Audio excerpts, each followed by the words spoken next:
बिहार की अगर खास करके बात अगर देखें तो बिहार में आज से ही नहीं, जब से हम गठबंधन में मतलब जेडीयू और भारतीय जनता पार्टी जब से गठबंधन में रही है तब से ज़्यादातर जो अवसर रहे हैं उसमें भारतीय जनता पार्टी को ज़्यादा सीटें रही है। इसके बावजूद भी मुख्यमंत्री नीतीश कुमार बनाए जाते रहे हैं। तो मुझे लगता है कि गठबंधन को चलाने में और गठबंधन के सरकार को चलाने में भी भारतीय जनता पार्टी को निश्चित रूप से इसका पहले भी एक अभ्यास रहा है। और चूंकि हमारी पार्टी एक डिसिप्लिन्ड पार्टी है तो वहाँ पर जिस तरह से जो भावना या जो व्यवहार जो गठबंधन के घटक दल जो हैं उनके साथ भी जो होना चाहिए वो होता रहा है। आज निश्चित रूप से जो एनडीए दल की जो घटक दल की है उनकी भी बैठक है और दूसरी बात जो विपक्षी दल जो हैं उनके भी घटक दलों की जो अलायंस है उनका भी बैठक है। तो इसीलिए वो दोनों लोग जो बिहार से आए हैं, चूँकि वो एक ही फ्लाइट थी, घटा अभी शायद लग रहा है दोनों की मीटिंग भी जो है वो समय का थोड़ा बहुत का ही अंतर है, तो इसलिए वो दोनों एक ही फ्लाइट से आए हैं। तो इसलिए और स्वाभाविक रूप से एक प्रोटोकॉल है, सरकार में पहले भी दोनों साथ भी रहे हुए हैं, तो वो सामान्य एक शिष्टाचार के तहत अगर कोई ऐसी फोटो अगर आ जाती है तो मुझे नहीं लगता है कि इसका कुछ मीन मेक निकालने की ज़रूरत है या उससे कुछ मैसेज निकालने की ज़रूरत है। जेडीयू ने बहुत क्लियर कहा है कि वो इंटैक्ट इस बार एनडीए के साथ ही रहने वाली है। और जैसे अगर नंबर ऑफ सीट्स को भी अगर देखें तो भारतीय जनता पार्टी का टोटल जो एनडीए का जो टोटल गठबंधन का जो सीट है वो 294 है। तो उसमें जो 12 सीटें हैं तो नीतीश जी को भी पता है कि 12 सीटें वहाँ पर हो सकता है गठबंधन में कोई असर ना पड़े, लेकिन उनका यहाँ पर प्रेजेंस महत्वपूर्ण है। चूँकि भारतीय जनता पार्टी ने गठबंधन धर्म निभाया हुआ है तो निश्चित ही भी गठबंधन धर्म ही निभाएंगे। नमस्कार, मैं हूं आपके साथ अर्जुन खजूरिया और आपका स्वागत है हमारे चैनल पर। आखिरकार लोकसभा चुनाव 2024 के नतीजे सामने आ चुके हैं, जिसमें जो सबसे लार्जेस्ट पार्टी बनकर उभरी है वो बीजेपी है, जिसको 240 से ज़्यादा सीटें मिली है। लेकिन जो एब्सोल्यूट मेजॉरिटी है 272, उसमें जो है काफ़ी पीछे जो है जाती हुई नजर आई बीजेपी। और इसीलिए अब निगाहें जो हैं वो गठबंधन की तरफ हैं। एनडीए की अगर बात करें तो 292 पर आकर के जो है ये आंकड़ा टिका हुआ है। वहीं विपक्ष चाह रहा है कि हम जो 232 पर हैं किसी तरीके से जोड़ तोड़ करके जो है हम 272 तक पहुंचे और सरकार बना ले, क्योंकि कल से ही कई सारे विपक्षी नेता बोल रहे हैं कि नीतीश कुमार और चंद्रबाबू नायडू को जो है अब सोच करके फैसला लेना चाहिए, देश के हित में फैसला लेना चाहिए। बहरहाल मीटिंग होने वाली है थोड़ी देर में और आइए बात करेंगे। हमारे साथ मौजूद है बिहार की धरती से आने वाले वरिष्ठ अधिवक्ता पीयूष पुष्कर। आपका स्वागत है हमारे चैनल पर। अभी अगर बात की जाए तो सब नज़रें जो हैं वो टिक गई हैं आंध्र प्रदेश और बिहार में कि अब ये फैसला जो है बिहार और आंध्र प्रदेश से ही होने वाला है। नीतीश कुमार पर सबकी निगाहें हैं। और सबसे पहले तो आज वो चित्र देखने को मिला कि एक ही फ्लाइट से दिल्ली पहुंचे हैं दोनों, तेजस्वी यादव और नीतीश कुमार। क्या लग रहा है आपको ये बैठक में क्या होने वाला है? सबसे पहले तो मुझे लगता है कि 2-3 महीनों का एक लंबा ये समय रहा जिसमें कि पूरे भारतीय जनमानस ने अपने मताधिकार का प्रयोग किया है और लोकतंत्र का एक महापर्व उसकी पूर्णाहुति कल पूर्णाहुति हुई है। और ये पूरा चुनाव जिस तरह से एक हाई वोल्टेज चुनाव था, निश्चित रूप से ऐसा लग रहा था कि परिणाम एक तरफा होने वाले हैं, क्योंकि जो वहाँ से रिपोर्टें आ रही थी वो उसी तरह की थी। और चूंकि सरकार का एक कार्य भी था जो 2 टर्म में किया गया था, लेकिन अपेक्षाकृत परिणाम उस तरह के नहीं आए। मतलब एक सिंगल पार्टी मेजॉरिटी वाली जो स्थिति थी वो नहीं आई है। लेकिन तब भी अगर आप देखें अगर भारतीय आज़ादी के बाद भारतीय लोकतंत्र के इतिहास को, तो उसमें जो नेहरू जी के बाद पहली बार ऐसा रहा कि 2 टर्म कंप्लीट करने के बाद भी तीसरा टर्म के लिए भी कोई गठबंधन पूर्ण बहुमत के साथ आ रही है। तो निश्चित रूप से ये एनडीए सरकार, और अगर आप देखें अगर मोदी जी के कार्यशैली को, प्रधानमंत्री के कार्यशैली को, तो इससे पहले भी जब भाजपा की सिंगल पार्टी भी मेजॉरिटी थी तब भी उन्होंने जितने भी गठबंधन दल के साथी थे उन सबको जो अपेक्षित सम्मान था वो उन्होंने दिया था।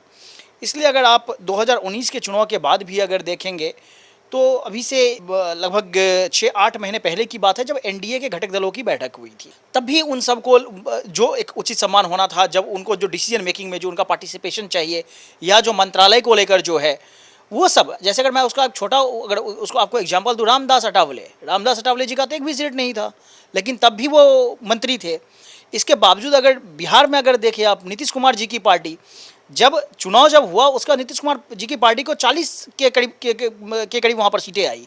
इसके बावजूद भी उसको मुख्यमंत्री बनाना, चूँकि उनको इसलिए मुख्यमंत्री बनाया गया, गठबंधन धर्म का हमने बस पालन किया है। और इतना ही नहीं, अब बिहार की अगर खास करके बात अगर देखें तो बिहार में आज से ही नहीं, जब से हम गठबंधन में मतलब जेडीयू और भारतीय जनता पार्टी जब से गठबंधन में रही है तब से ज़्यादातर जो अवसर रहे हैं उसमें भारतीय जनता पार्टी को ज़्यादा सीटें रही है। इसके बावजूद भी मुख्यमंत्री नीतीश कुमार बनाए जाते रहे हैं।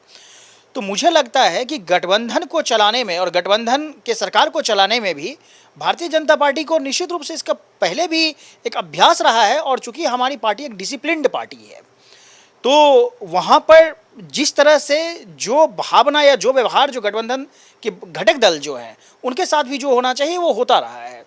आज निश्चित रूप से जो एनडीए दल की जो घटक दल की है उनकी भी बैठक है, और दूसरी बात जो विपक्षी दल जो हैं उनके भी घटक दलों की जो अलायंस है उनका भी बैठक है। तो इसीलिए वो दोनों लोग जो बिहार से आए हैं, चूँकि वो एक ही फ्लाइट थी, घटा अभी शायद लग रहा है दोनों की मीटिंग भी जो है वो समय का थोड़ा बहुत का ही अंतर है, तो इसलिए वो दोनों एक ही फ्लाइट से आए हैं। तो इसलिए और स्वाभाविक रूप से एक प्रोटोकॉल है, सरकार में पहले भी दोनों साथ भी रहे हुए हैं, तो वो सामान्य एक शिष्टाचार के तहत अगर कोई ऐसी फोटो अगर आ जाती है तो मुझे नहीं लगता है कि इसका कुछ मीन मेक निकालने की ज़रूरत है या उससे कुछ मैसेज निकालने की ज़रूरत है। जेडीयू ने बहुत क्लियर कहा है कि वो इंटैक्ट इस बार एनडीए के साथ ही रहने वाली है। और जैसे अगर नंबर ऑफ सीट्स को भी अगर देखें तो भारतीय जनता पार्टी का टोटल जो एनडीए का जो टोटल गठबंधन का जो सीट है वो 294 है। तो उसमें जो 12 सीटें हैं तो नीतीश जी को भी पता है कि 12 सीटें वहाँ पर हो सकता है गठबंधन में कोई असर ना पड़े, लेकिन उनका यहाँ पर प्रेजेंस महत्वपूर्ण है। चूँकि भारतीय जनता पार्टी ने गठबंधन धर्म निभाया हुआ है तो निश्चित ही भी गठबंधन धर्म ही निभाएंगे। इसी बीच निगाहें जो है चंद्रबाबू नायडू की तरफ भी थी, और आज दिल्ली आने से पहले उन्होंने एक प्रेस वार्ता की और वहां उनसे सवाल पूछा गया कि क्या संभावनाएं हैं इंडी गठबंधन की तरफ जाने की, तो उन्होंने कहा कि नहीं, मैं एनडीए की बैठक में जा रहा हूं, मैं एनडीए में हूं और उसी के साथ रहूंगा। उन्होंने भी ये चीज़ क्लियर कर दी है। ये दोनों जो घटक दल हैं, आपको मैं एक और चीज़ याद दिलाऊं, अटल जी ने 25 पार्टियों के साथ सरकार चलाई थी, और ये दोनों घटक दल उस गठबंधन में भी थे जो एनडीए 1 की जब सरकार हुआ करती थी। तो इसीलिए लंबे समय से ये गठबंधन के साथी भारतीय जनता पार्टी के साथ रहे हैं। तो मुझे नहीं लगता है कि कहीं भी कुछ भी इस गठबंधन को एक स्टेबल गवर्नमेंट आएगी और ये गठबंधन इंटैक्ट रहेगा। तेलुगु देशम पार्टी, चूँकि चंद्रबाबू नायडू जी मुख्यमंत्री वहाँ बनने वाले हैं, और उनके दल के जो भी लोग यहाँ सरकार में शामिल होंगे, मतलब उनके दल से जो भी लोग यहाँ सरकार में शामिल होंगे और फिर उसका जो मंत्री बनेंगे वो फिर बनेंगे। तो ठीक वही बात जेडीयू के लिए भी है।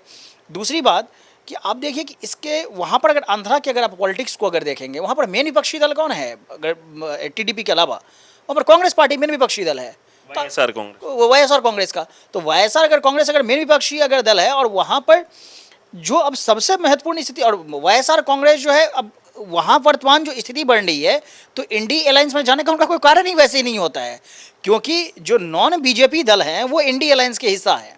तो इसलिए तेलुगु देशम पार्टी का वहाँ पर जाने का कोई कारण नहीं है। दूसरी बात, पवन कल्याण की पार्टी, पवन जनसेना, तो और उसके अलावा भारतीय जनता पार्टी, इन तीनों ने वहाँ पर मिल के चुनाव लड़ा था, और वो जो मैंडेट है वो इस गठबंधन के लिए है। उसी तरह से ये देश का जो मैंडेट है वो इस पूरे एनडीए गठबंधन के लिए है। तो मुझे लगता है कि हर दल को, लोकतंत्र की तो यही खूबसूरती है ना कि आप एक गठबंधन प्री पोल अलायंस अगर है तो उसका सभी को सम्मान करना चाहिए।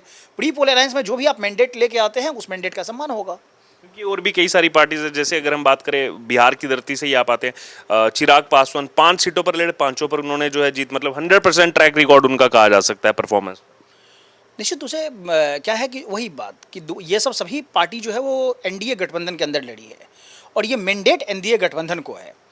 वहाँ पर नीतीश जी चूँकि मुख्यमंत्री हैं तो नीतीश जी का एक चेहरा वहाँ पर था, लेकिन चूँकि चुनाव लोकसभा का हो रहा था तो प्रधानमंत्री के चेहरे को देख के लोग वोट कर रहे थे। हो सकता है कि आज जो एनडीए का जो आपको परिणाम देखने को मिल रहा है, अगर ये सभी पार्टियां अलग अलग अकेले अगर लड़ती तो शायद ये परिणाम नहीं होता। तो इसीलिए ये एक कलेक्टिव मैंडेट है, कलेक्टिव एफर्ट है, कार्यकर्ताओं का कलेक्टिव मेहनत का परिणाम है, तो इसको उसी स्वरूप में देखा जाना चाहिए। क्यास लगाए जा रहे हैं कि 8 जून को जो है शपथ ली जा सकती है, 7 जून को एक और बैठक बुलाई गई है जिसमें सभी सांसदों को और साथ ही साथ जो सीएम, डिप्टी सीएम, उनको भी जो है वो एनडीए की तरफ से बैठक में बुलाया जा रहा है। जी, उसका कारण ये है कि जो संसदीय दल की जो जितने भी सांसद हैं तो वो सारे सांसद फिर आएंगे और फिर एक लीडर ऑफ हाउस जो है वो चुना जाएगा। इस कारण से सभी सांसदों को बुलाया जा रहा है। फिर उसके बाद एक कलेक्टिव फिर आपको, चूँकि वो जो सांसद चुन के आते हैं, लोकतंत्र चूँकि ऐसे ही होता है, चूँकि पार्लियामेंट्री फॉर्म ऑफ गवर्नमेंट में है तो फिर वहाँ पर एक कलेक्टिव ऑफिशियल जो लीडर जो हाउस का है उसको चुना जाएगा और फिर उसके बाद फिर शपथ ग्रहण की और सारी प्रक्रियाएं होंगी, इसलिए ये पहले बैठक बुलाई जा रही है। विपक्ष भी बैठक कर रहा है और शरद यादव जो है वो काफ़ी ज़्यादा यहाँ पर एक्साइटेड नज़र आ रहे हैं और ये भी कुछ रिपोर्ट्स आई थी कि वो संपर्क साधेंगे नीतीश कुमार से, चंद्रबाबू नायडू से, बाकी भी नेता यहाँ पहुँच रहे हैं। हालांकि उद्धव ठाकरे ने अपनी जगह संजय राउत को भेजा है। तो क्या लग रहा है इनके यहाँ पर क्या डिस्कशन हो सकती है, ये किस ओर आगे बढ़ सकते हैं विपक्षी दल? क्या है, शरद पवार अपनी पार्टी को भी नहीं बचा पाए हैं। तो अगर वास्तव में अगर इतना ही ज़्यादा मीडिएशन अगर स्ट्रांग अगर होता और इतना ही ज़्यादा अगर ये दूसरे को मनाने वाले होते तो अपने घर में ही मना लिए होते। बारामती की सीट से इनके परिवार के 2 लोग चुनाव लड़ रहे थे, तो इसीलिए ये चीज़ कि वो नीतीश कुमार जी को कॉल करेंगे, नीतीश कुमार जी उससे मान जाएंगे, या तेलुगु देशम पार्टी को कॉल करेंगे, तेलुगु देशम पार्टी उससे मान जाएगी, इसकी कोई संभावना नहीं है। और उन दोनों पार्टी के राष्ट्रीय अध्यक्ष ने ये स्पष्ट क्लियर कर दिया है कि दरअसल वो किस तरफ जाने वाले हैं, उनका जो रुझान है, उनकी जो इच्छा है वो किस दल की तरफ जाने की है, और वो वैसे भी साथ में चुनाव लड़े हैं। तो मुझे लगता है कि इन सारे प्रश्नों का कोई मतलब ही नहीं रह जाता है। ये प्रश्न तब आता जब सारे दल अलग अलग चुनाव लड़ते, फिर ये आता कि किसको कौन समर्थन करने वाला है। ये एनडीए का एक बड़ा जो अम्ब्रेला है, उसके नीचे सारी पार्टियां लड़के मिलकर चुनाव लड़ी थी।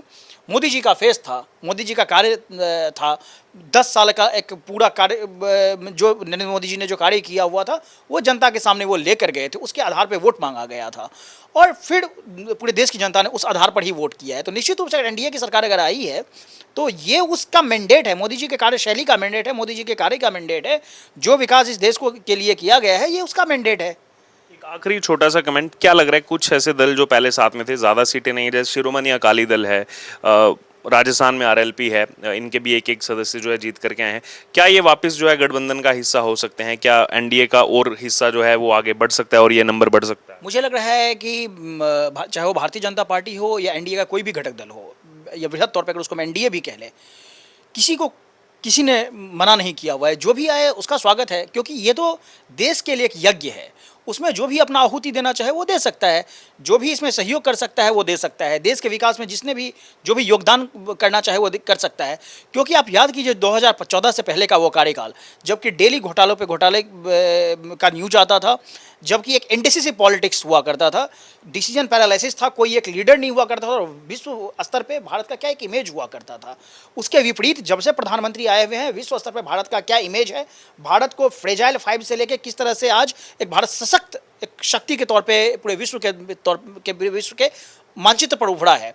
तो निश्चित रूप से मुझे लगता है कि उन सारे चीज़ों को देखते हुए भारत के एक बेहतर भविष्य को लेकर और जो फ्यूचर जो अभी आने वाला जो समय है, क्योंकि विश्व स्तर पर सब कुछ बहुत ज़्यादा वॉलेटाइल है, लगातार वॉर चल रहे हैं अलग अलग जोन में, इसमें एक सशक्त नेतृत्व की ज़रूरत है और वहाँ पर प्रधानमंत्री मोदी से ज़्यादा बेहतर नेतृत्व और मुझे नहीं लग रहा है। आप मुझे बताइए कोई एक बेहतर नेतृत्व अगर प्रधानमंत्री मोदी से ज़्यादा कोई मजबूत अगर हो सकता है तो निश्चित रूप से मुझे लग रहा है कि जो भी इस तरह के जो नेशनलिस्ट फोर्सेस हैं, जो राष्ट्रहित में सोचने वाले लोग हैं, उसके लिए कार्य करने वाले लोग हैं, वो सब एनडीए को साथ देंगे, उनके साथ आएंगे। तो ये आपने सुना हमारे साथ एडवोकेट पीयूष पुष्कर को, जो उसी बिहार की धरती से आते हैं, जिस पर अभी कई सारी संभावनाएं चल रही हैं। हालांकि दोनों जो घटक दल हैं, चाहे जेडीयू हो चाहे टीडीपी हो, वो ये क्लियर कर चुके हैं कई बार, कल से उनके नेता क्लियर कर चुके हैं कि हम जो है एनडीए के साथ थे, एनडीए के साथ मिलकर चुनाव लड़ा था और एनडीए के साथ ही हम जो है रहने वाले हैं। अब आपकी इस पूरी चर्चा से जो राय हो आप ज़रूर हमारे साथ कमेंट बॉक्स में शेयर करें।